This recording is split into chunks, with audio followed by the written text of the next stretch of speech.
Assalamualaikum warahmatullahi wabarakatuh.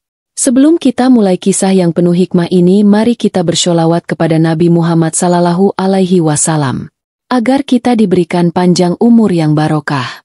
Jangan lupa subscribe dan berkomentar di bawah, karena subscribe dan komentar Anda sangat berarti bagi kami.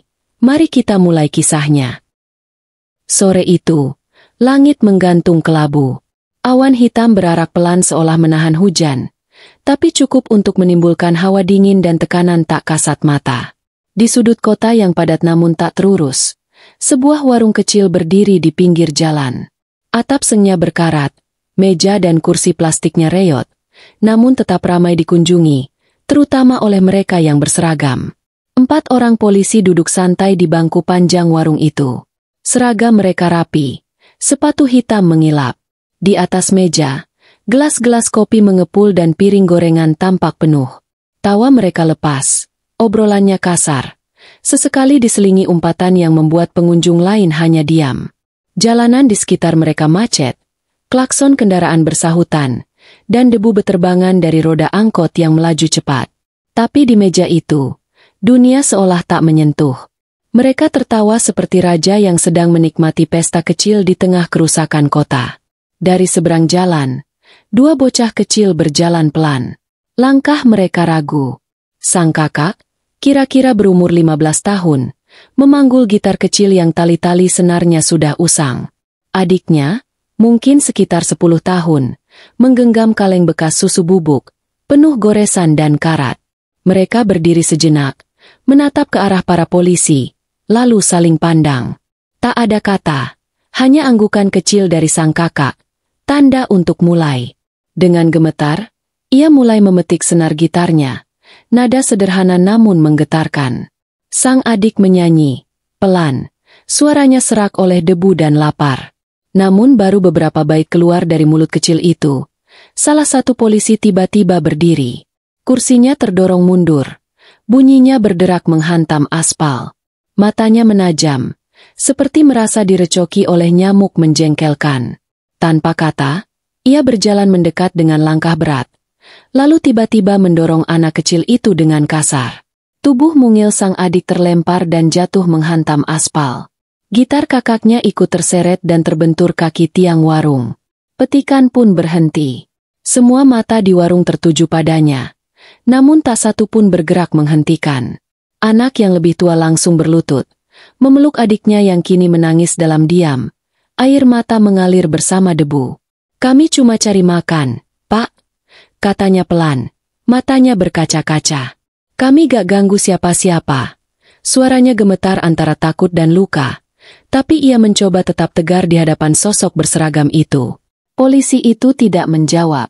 Ia malah maju lagi dan menepis tangan sang kakak, hingga bocah itu ikut jatuh duduk di tanah. Dengan nada tinggi, ia menggeram, "Tahu kamu? Aku lagi makan. Ganggu aja kerjaanku." Lalu, ia menendang kaleng bekas yang mereka bawa. Uang receh yang tadi mereka kumpulkan tersebar di jalan, berguling entah kemana. Beberapa masuk ke selokan, sisanya diinjak-injak oleh kaki orang-orang yang hanya dia menonton. Tubuh sang kakak menggigil. Bukan hanya karena sakit, tapi juga karena amarah yang tak sanggup ia teriakkan. Ia menarik adiknya yang terisak ke pelukannya. Dada kecil itu naik turun, menangis tanpa suara. Beberapa warga melirik dari jauh. Ada yang berhenti sejenak, ada yang pura-pura tak melihat. Beberapa bahkan menunduk dan memilih berlalu, takut terlibat dalam urusan yang menyangkut orang berseragam. Polisi yang tadi menendang mereka berdiri dengan dada membusung. Matanya menyipit, seolah merasa menang setelah menjatuhkan 2 anak kecil yang bahkan terlalu lemah untuk melawan. Tangannya menyeka keringat di leher, lalu kembali ke meja makan, mengambil rokok, menyalakannya dengan santai. Seolah tak terjadi apa-apa. Namun sang kakak tak tinggal diam.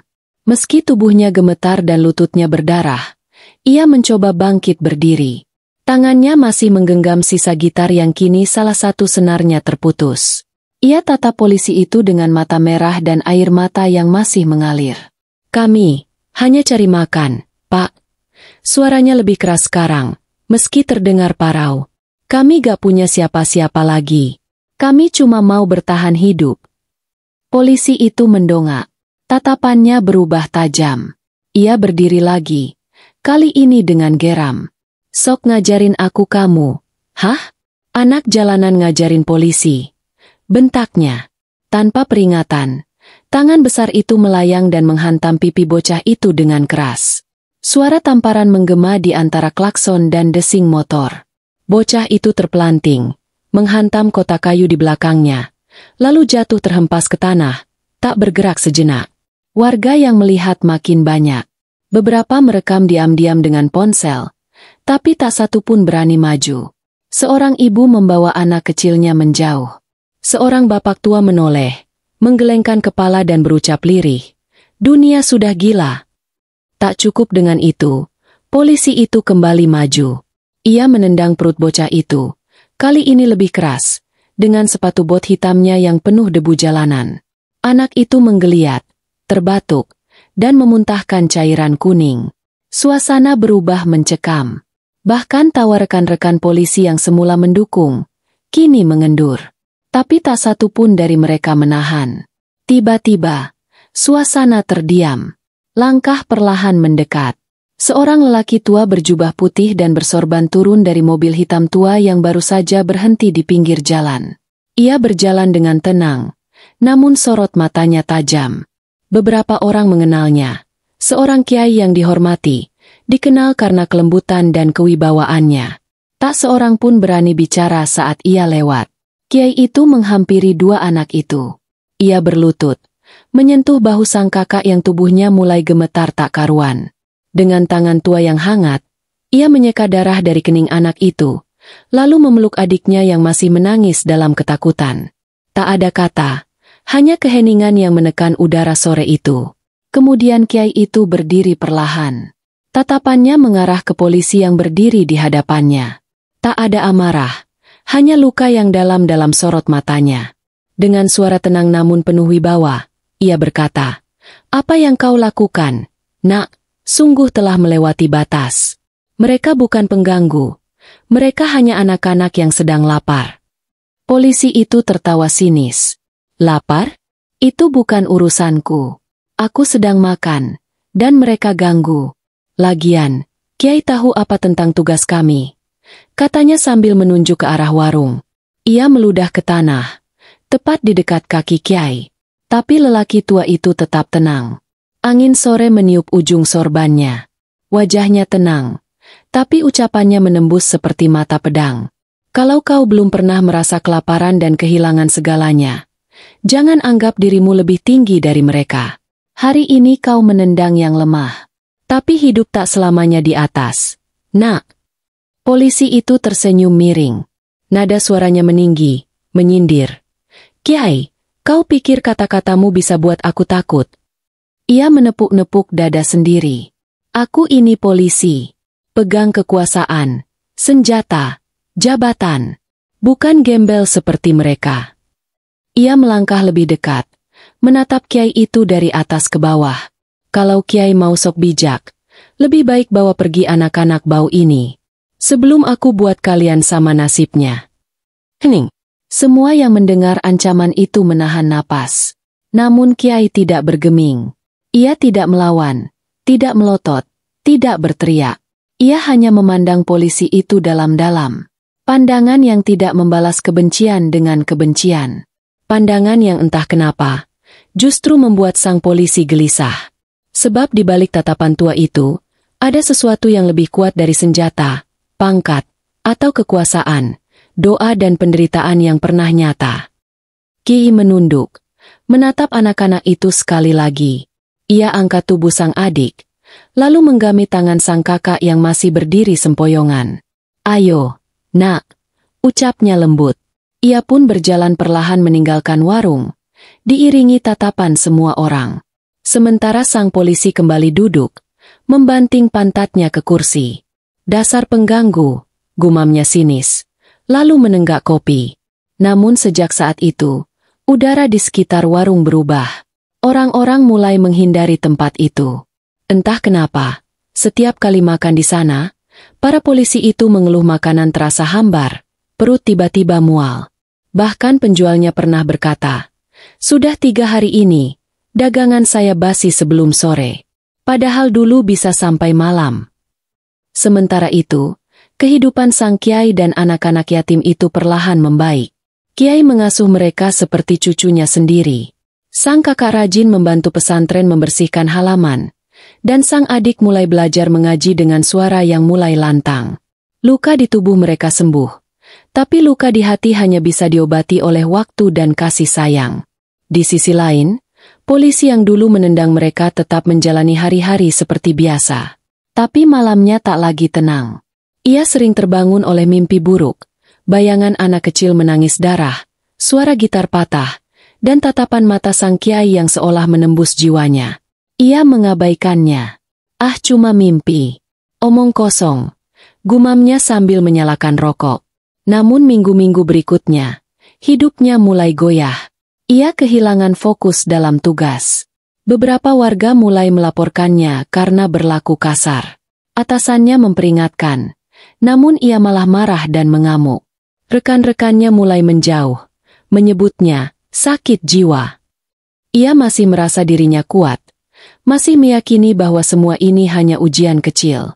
Tapi tak ada yang bisa melawan benih kutukan ketika tumbuh diam-diam. Dan benih itu sudah lama ditanam. Pada hari saat ia menendang doa dan luka anak yatim dengan sepatu arogansinya. Hari itu hujan turun deras. Langit menghitam seolah membuka gerbang murka. Di sebuah tikungan jalan raya yang licin, suara rem berdecit memekakan telinga.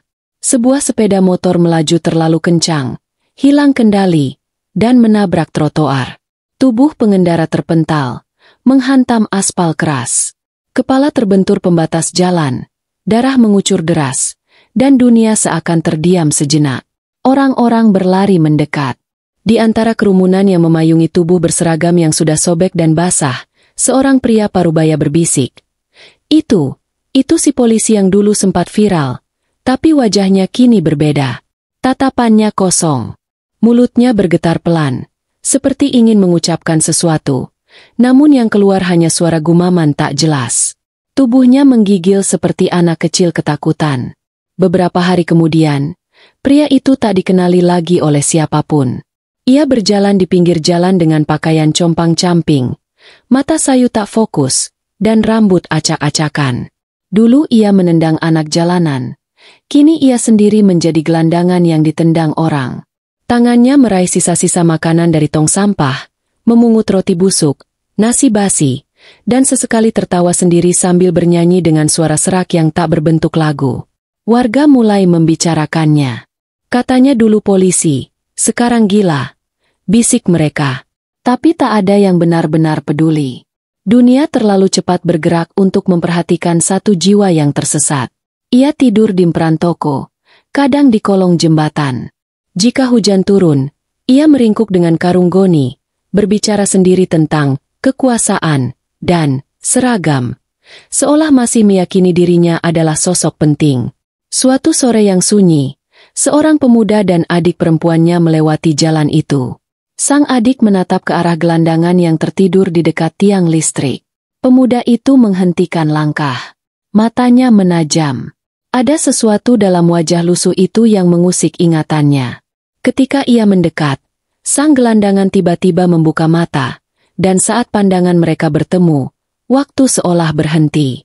Sekilas, sang pemuda melihat sosok di masa lalu, pria berseragam yang dulu menendang mereka. Namun tak ada dendam di wajahnya sekarang. Hanya keheningan. Ia mengeluarkan sepotong roti dari sakunya, lalu meletakkannya di samping pria itu. "Semoga hari ini kamu gak kelaparan," ucapnya lirih. Ia menggami tangan adiknya, lalu pergi. Tak ada balas dendam. Sebab kadang, balasan dari langit tak butuh tangan manusia. Ia datang lewat jalan hidup yang berputar, lewat luka yang berbalik arah. Dan saat seseorang yang dulu menolak kasih sayang kini merintih dalam kesepian, itulah saat dunia menunjukkan bahwa kekuasaan dan jabatan bukanlah tempat berpijak yang abadi. Malam itu, angin berhembus pelan. Di atas trotoar yang dingin, pria itu menangis tanpa suara. Entah karena lapar, takut, atau karena untuk pertama kalinya, Ia merasakan arti kehilangan.